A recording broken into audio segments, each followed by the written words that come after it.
కొండమర్తి తిమ్మరాజు గారి 6వ వర్ధంతి సందర్భంగా ఆయన అనుచరులు తెలుగుదేశం పార్టీ నాయకులు ఇవాళ మేము ఆయన నివాళులు అర్పించడం. శ్రీ వైటీ రాజా గారు తణుకు మున్సిపాలిటీ, తణుకు నియోజకవర్గంలో అందరి నాయకులని, ఇప్పుడున్న నాయకులను తీర్చిదిద్దుకున్నాడు శ్రీ వైటీ రాజా గారు. ఆయన రాజకీయాన్ని విరమించుకుంటూ రాధాకృష్ణ గారు లాంటి నాయకులు మనకు అప్పగించి, అదేవిధంగా తణుకు మున్సిపాలిటీలో దుమ్మేటి సుధాకర్ గారు కానీ, పరిమ వెంకన్న బాబు గారు కానీ, వారి చైర్మన్స్ కింద ఉన్నప్పుడు ముళ్ళపూడి రేణుక్ గారు కానీ, ముళ్ళపూడి రేణుక్ గారు చైర్మన్ కింద ఉన్నప్పుడు ఆయన ఎమ్మెల్యే కింద ఉన్నారు.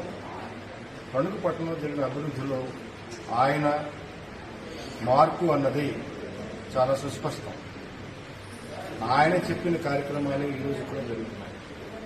మేమందరం వైటీ రాజా గారి అనుచరులము, ఆయన శిష్యులు అని చెప్పుకోవడానికి గర్వంగా ఫీల్ అవుతున్నాం. వారు ఈ రోజున వేల్పూర్ రోడ్డు వైడనింగ్ జరిగిన,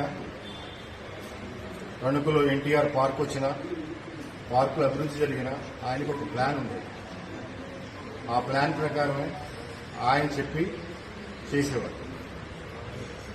శివాలయంకి మా తణుకు 20వ వార్డులో ఉన్న ఆంజనేయ స్వామి షాపులకి, వాణిజ్య సముదాయానికి, అదేవిధంగా సజ్జాపురం సోమేశ్వర స్వామిలో దూపదీప నైవేద్యాలకు కష్టంగా ఉండేది. అంత ఆస్తున్న వారు వాణిజ్య సముదాయాన్ని నిర్మించడానికి కృషి చేసి, ఆ రోజున రాధాకృష్ణ గారు, వైటీ రాజా గారు చేయడం వల్ల ఈ రోజున 5 నుంచి 6 లక్షల రూపాయల నెలకి అద్దె వచ్చేలాగా వాణిజ్య సముదాయం ఏర్పడింది.